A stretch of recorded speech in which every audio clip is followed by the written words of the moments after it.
Hey there my awesome peeps, and welcome back to another Fortnite creative video. Today's video is going to be different, starting with the fact that I'm not on my regular account, since this is going to be a video helping new players get started in a map called Mining Heroes. You can find the map by either entering this code in the search bar, or just by searching Mining Heroes, and this map was created by Click Creates.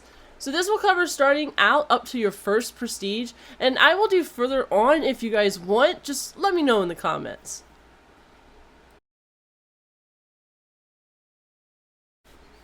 Alright, so we're in the map, so let's just start off with what you're going to see on your HUD while playing. On the right here is the quests that are given to you. It will basically be like an onboarding for new players on how to play.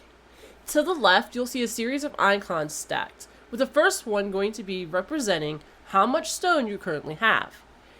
Beneath that is the prestige crystals, which unlock upgrades that you'll see towards the end of this video. Then we have coins, which I'll show you how to use those when we go to the card shop. To get coins, you will need to level up, which is your bottom center bar. To level up, all you need to do is what the map is all about, mining. Every time you hit a node, you'll get XP. When you level up, you get a coin. As you progress through and you're into the mines, you're going to see more things added to your HUD. Every node has a health bar to show how much is left before it breaks. When you unlock the altar, you're going to see a new icon underneath the coins for that. It will be orange and it will say ready when you can offer it for a blessing. Then when you use it, you will see that it will change to a countdown for when it's going to be ready again. As well, while it's active, you're going to see a countdown timer over top of the icons showing you how long you have left with that blessing. After you get your sword, you will then see the dungeon token under the altar. That too will be orange when you have one ready, and just like the altar, you'll get a countdown for when the next one is ready. Now you can buy more from the vendor, but that is later on, and we can cover that in another video.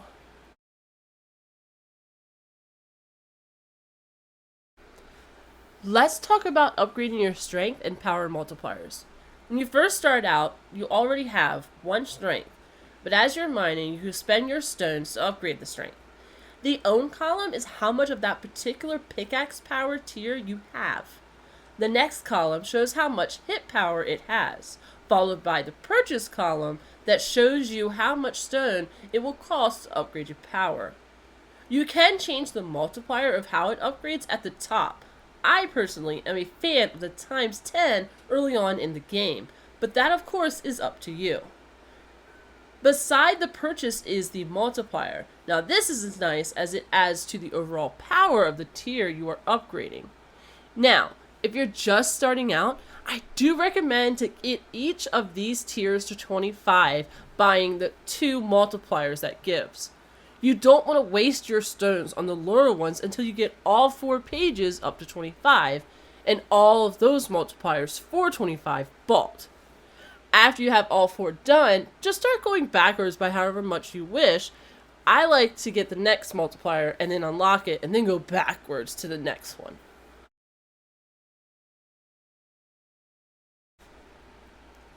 Ability vendors are placed in each current biome. The first one you come across is the critical hit vendor, and this vendor sells you upgrades for not only critical hit chances and damage, but for a final hit bonus. All of them are described for you and are pretty simple and straightforward. The critical hits happen by chance, and purchasing the chance upgrade will of course increase the likelihood of getting a crit hit. Upgrading your crit damage will of course increase the amount of damage you do to the nodes as well as how much stone you're receiving. The final hit bonus is a really nice upgrade because with it, when you break the node, you get a really nice bonus, getting better with each upgrade. When you get to the first lava cave, you'll meet the mega critical vendor, and these abilities focus on a skill called mega crit. This skill is one that you'll see actively build up on your screen here. Once it is charged on your next hit, you will do a mega crit, doing even more damage and getting a really good amount of stone. There's also a third vendor in the next biome But again, I can cover that in another video if you want.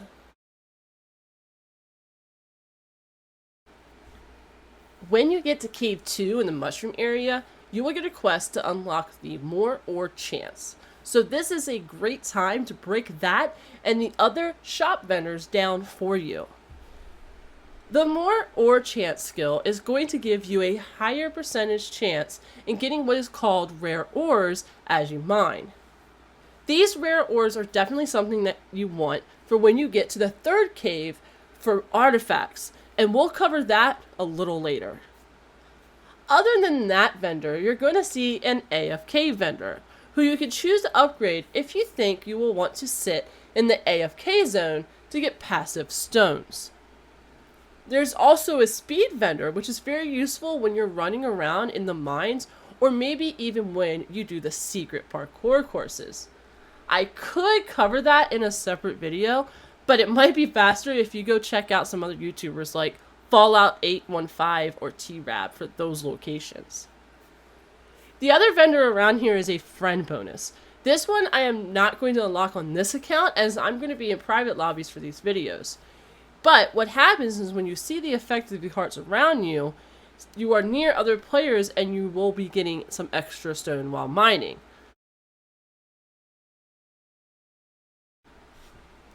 So once you have unlocked the third cave in the mushroom biome, you're going to be prompted to forage an artifact at the artifact vendor. Artifacts are great, as what they do is they add to your overall strength in when you're mining throughout the game. Just be sure that you have at least 20 million stone available in order to forge the artifact. Once you have, you can equip that by clicking the trigger of your remote and then going to artifacts. There, you can also compare artifacts to the ones that you currently have equipped. So as you're upgrading and smelting more into artifacts, you will need to check and compare it to what you currently have. Each current biome as of this recording has an artifact vendor in the third cave. Your first one is going to cost 5 per ore type of smelting. The second is then 50, and the third is 150. So keep this in mind as you're gathering and upgrading your artifacts. So what about that altar token? What should we be doing with it? Well, when it's ready, you can go ahead and activate it through 2 different methods. The first and original method is going back to the hub and going to the altar venue and offering your token at the statue. To optimize the time you have with it, instead, use the second method, which is new. Open your menu with the remote by clicking on the trigger. Then click on altar and it will start immediately without you having to leave where you're at or having to leave the menu. So be ready. While the blessing is active, what I like to do is just mine. I don't worry about the available upgrades, the upgrading my strength, unless I know that I can quickly upgrade a strength power without having to think about it. Instead, I will just keep mining. When the blessing is done, it's your choice where you want to put all the stone that you've gained. If you have available upgrades, I like to invest in those, and then I add to my strength after. Just make sure that you're checking in on the altar vendor whenever you can, because not only are you going to be able to increase the strength that the blessing gives you, but you're going to also be able to increase how long the blessing is going to last while you're mining. Okay, let's talk about the dungeons in Mining Hero. And trust me, they're not something to be too worried about as long as you know how to take on these bosses. When you get your sword for the first time, you can go on and take on your first dungeon. Just be sure to pay attention to the movement of the boss.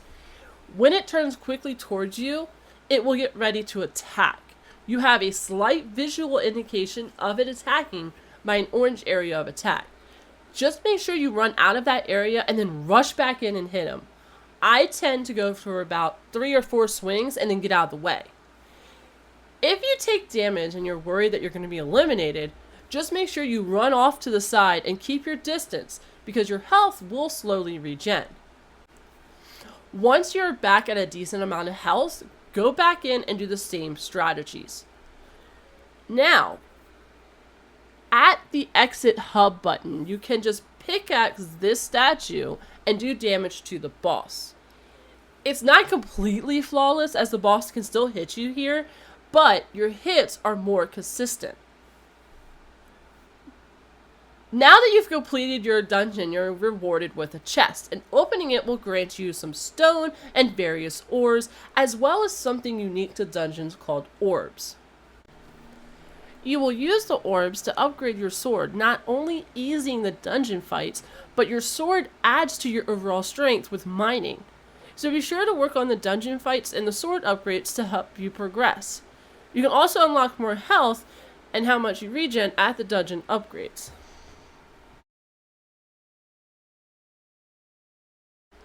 So now you've been playing for a while and you've been leveling up, and so hopefully at this point you have 5, if not even more, coins. Once you have at least 5 coins, head to the card shop in the hub.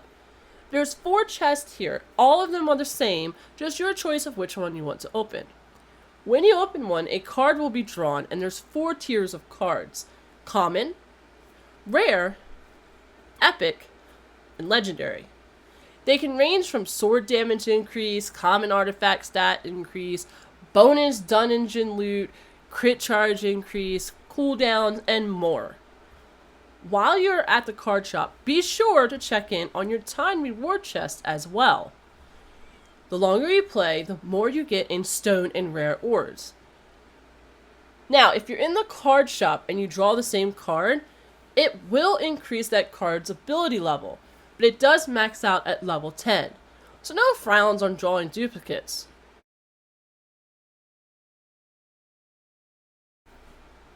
So as you're progressing, you're going to see that your quests are telling you to unlock new caves. And as tempting as it is to hurry and do so, you don't actually want to rush through. Doing so, I will actually make it feel like you're progressing slowly. Instead, what I like to do inside the mushroom biome is get to a point in my strength where I can either 1 or 2 hit the nodes to break them. When you're just doing the 1 or 2 hitting nodes method, find a nice smooth path to take so you can optimize the regeneration of the nodes and maximize the rate of your stone. So before you rush on, make sure you're just upgrading your strength, and don't forget to give love to those vendors. It's going to be worth it by the time you hit the 4th cave of the mushroom biome, or even when you enter the lava biome.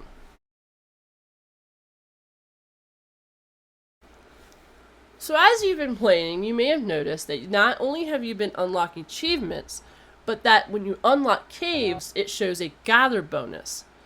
To see how this affects your gather rate, you're going to open your player stats menu by hitting that trigger on the remote. You will see that at the top, your base stats is all the factors contributing to your total strength.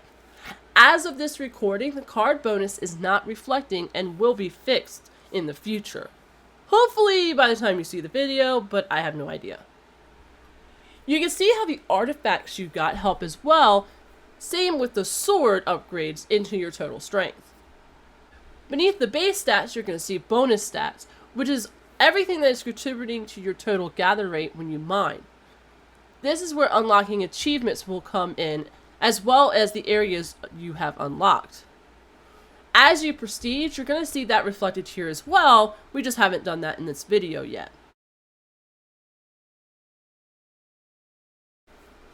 Alright, you've been grinding. It feels like it's been hours. Maybe it even has been hours. It's crazy. But now you are prompted to prestige. Let's talk about that and what happens. When you prestige, you will get to keep all of your artifacts, your rare ores, your orbs, and your sword with the upgrades. You also get to keep all the upgrades that you got from the vendors in the hub area. You will lose all the stone that you've gathered and your strength and those multipliers with it. All the areas that have been unlocked will now be locked again. You will lose all the abilities you unlocked from the vendors inside the caves. All of your achievements will keep at where they are at so that you can continue to progress with them.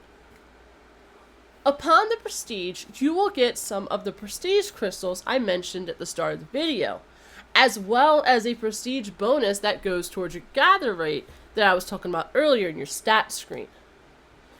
Once you click prestige, you will be taken to the prestige vendors. Now, if you prestiged at the point I did, you will not have enough crystals to unlock the more ore skill. But do make sure that you unlock the additional artifact slot. Then, get an upgrade for your mining ascension, as this will help with your strength. You will not have enough for the dungeon loot, but that is fine. You will want this later, though, for sure. Next, head down to the auto mining and get yourself an auto miner. With this, it will start gathering stones for you, and you just have to walk into the purple circle to collect it. I do recommend collecting this before you leave the server you are in. As of this recording, when you prestige and when you leave the server, the auto miner will reset. So in order to clear the quest that is now stuck on your screen, all you have to do is head over to this console and interact with it, and it will skip that quest there that's on your screen.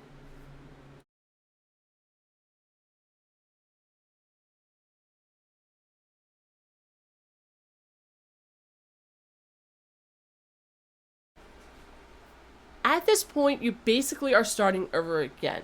But hopefully, because of the prestige, gather rates, and everything else you've already unlocked that's saved, it's going to feel a lot faster to get through what you've already done.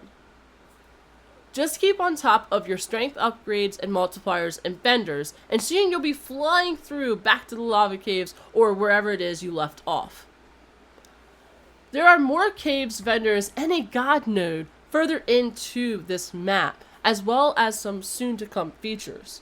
So I'm going to leave the video here where we left off with the lava caves, so if you want me to continue where we left off, just let me know by liking the video and commenting below. I really hope this video helped some of you guys to learn a little bit more in depth of mining heroes. If it did, please let me know as well in the comments. Hope you guys enjoyed. As always, thanks for being awesome. I'll see you in the next video.